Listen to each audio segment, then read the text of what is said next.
Sir अपना परिचय दीजिए। मैं अरविंद गुप्ता, वर्तमान में जिला सह संयोजक भाजपा नमामि गंगे जनपद आजमगढ़।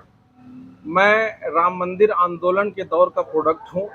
राम मंदिर आंदोलन में मेरी गिरफ्तारी भी हुई थी और सन 1991 से लेके अब तक मैं लगातार भारतीय जनता पार्टी के हर चुनाव में विभिन्न पदों पर रहते हुए अपनी निष्ठापूर्वक, समर्पण पूर्वक भारतीय जनता पार्टी की सेवा किया है। अरविंद जी, इस समय आपकी चर्चा पूरे प्रदेश में हो रही है, लेकिन कोई खुल के नहीं आ रहा है। क्या कारण है कि आपकी लोग मदद नहीं कर पा रहे, और कौन लोग वो लोग हैं जो आप पे हमलावर रहते हैं? दरअसल बात, मैं ठहरा उस जात से संबंध रखता हूं जो कहीं न कहीं भाजपा का मानसिक रूप से गुलाम वोटर है। मैं बनिया समाज का बेटा हूं और मेरे ऊपर हमला, मेरी कोई निजी लड़ाई किसी से नहीं थी। मैं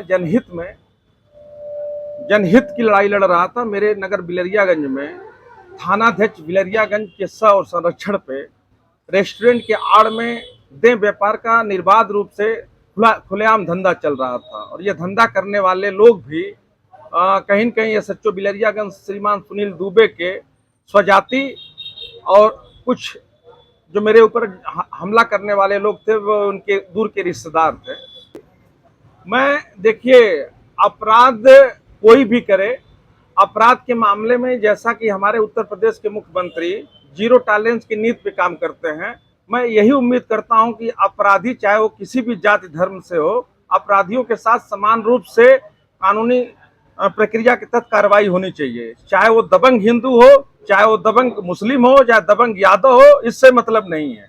जब माननीय योगी आदित्यनाथ जी महाराज कहते हैं कि अपराधी अपराधी होता है, उनका स्थान या तो जेल या तो ईश्वर का मेल, तो मैं ठीक अपने प्रकरण में वही चाहता हूं कि जैसे भवाराय पट्टी में बुलडोजर की कार्रवाई हुई थी, यह जानते हुए कि आरोपी मुस्लिम है, तो अगर भाजपा सही मायने में कार्यकर्ता की लड़ाई लड़ती है तो मैं 30 साल पुराना भारतीय जनता पार्टी का कार्यकर्ता हूं। मैं भी अपने मामले में उम्मीद करूंगा कि मैं भी कार्यकर्ता बेस के आधार पर भारतीय जनता पार्टी के नेताओं से ये उम्मीद करता हूं कि मेरे मामले में जो दबंग हिंदू हैं उनके खिलाफ भी बुलडोजर की कार्रवाई की जाए।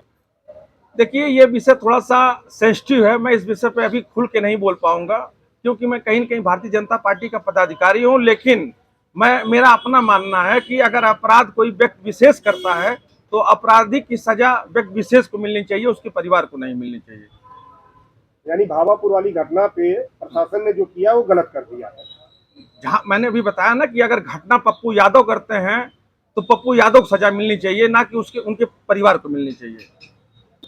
बस मैं भाई साहब इतना कहना चाहता हूं आपके चैनल के माध्यम से कि जब मेरे ऊपर जानलेवा हमला हुआ तो भारतीय जनता पार्टी जनपद आजमगढ़ के पदों पर बैठे लोग, क्षेत्र के पदों पर बैठे लोग आंख कान नाक बंद करके बिल में घुस गए थे। मेरे साथ कोई न्याय, कोई इंसाफ नहीं किया गया क्योंकि मैं भारतीय जनता पार्टी का उस समाज का वोटर हूं जो जनसंघ काल से लेके अब तक, ये लोग मानते हैं कि ये मानसिक रूप से गुलाम वोटर है, ये जाएगा तो जाएगा कहां से। इसी सोच के तहत ये मेरे साथ इस तरीके का कृत्य किया गया है। जबकि वही भावाराय पट्टी वाले घटना में एक दिन नहीं बीता, वहां पे लगातार लोग कैंप करके उस व्यक्ति के घर पे बुलडोजर जब तक चलवा के घर नहीं गिरवा लेते हैं तब तक लोग चैन से नहीं बैठते। तो मैं बस यही कहना चाहता हूं कि ये दोहरा चरित्र, दोहरी मानसिकता ये नहीं चलनी चाहिए। अगर आपके नजर में कार्यकर्ता की लड़ाई आप लड़ रहे हैं तो कार्यकर्ता आपके नजर में सब, चाहे वो बनिया हो, चाहे वो ब्राह्मण हो, चाहे वो ठाकुर हो, चाहे वो किसी भी अन्य समाज से हो, अगर कार्यकर्ता है तो कार्यकर्ता के साथ अगर उत्पीड़न हो रहा है तो आपको कार्यकर्ता के साथ खड़ा होना चाहिए, ना कि आरोपियों के साथ खड़ा होना चाहिए। एसएचओ बिलरियागंज के बारे में मेरे अगर कहने लगूं तो मेरे पास शब्दों की कमी पड़ जाएगी। यह व्यक्ति विशेष, मेरे ख्याल से, मुझे नहीं लगता है कि जब ये पद और पद की गोपनीयता की शपथ लिया होगा तो उस वक्त की चीजें इसके दिमाग में होगी। मेरे प्रकरण में इसने खुलेआम जातिवादी मानसिकता से ग्रसित होके मेरे खिलाफ सिर्फ इसलिए इंटेंशनली कि एक लालचंद यादव हमारे थाने के रजिस्टर के सम्मानित व्यक्ति रहे हैं, उनको एक मामले में बेइज्जत करने की नीयत से उनको थाने पे बुला के उनके जूते की बट से मार के माँ बहन की भद्दी गाली देते हुए थाने में ले जाकर बैठा देता है। वो व्यक्ति मेरे पारिवारिक संबंधों में रहे हैं। जब मुझको इसकी सूचना मिली तो मैं उनसे सिर्फ पूछने गया कि महोदय क्या इस तरीके से किसी व्यक्ति विशेष को मारा जा सकता है जो कि 70 साल का बुजुर्ग व्यक्ति हो और उम्रदराज हो, हार्ट का पेशेंट हो। तो उसने मुझसे, उसको बड़ा नागवार गुजरा कि कैसे।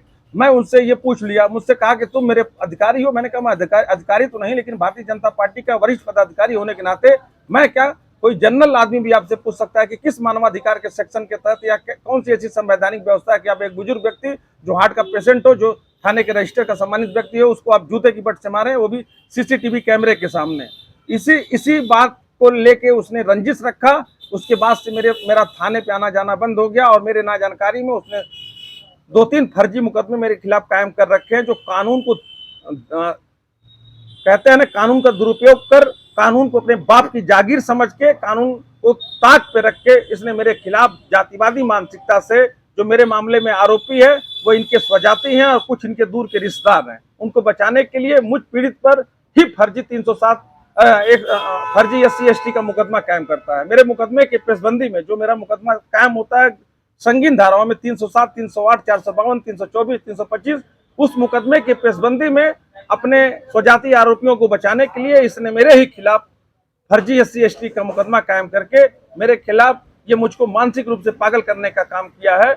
मैं आपके चैनल के माध्यम से ये मांग करता हूं कि थानाध्यक्ष बिलरियागंज की रवैये को देखते हुए इसको तत्काल प्रभाव से निलंबित करने का काम किया जाए। मैं शासन प्रशासन के लोगों से मांग करता हूं। आपकी नजदीकी समाजवादी पार्टी से देखी जा रही है, क्या कारण है? ऐसा कुछ नहीं है। मैं देखिए, जनहित में जो भी पीड़ित व्यक्ति होगा, मेरी समाजवादी पार्टी से कोई नजदीकियां नहीं है, लेकिन मेरा स्वभाव शुरू से ही लड़ाकू रहा है और जनहित की लड़ाई लड़ने के लिए रहा है।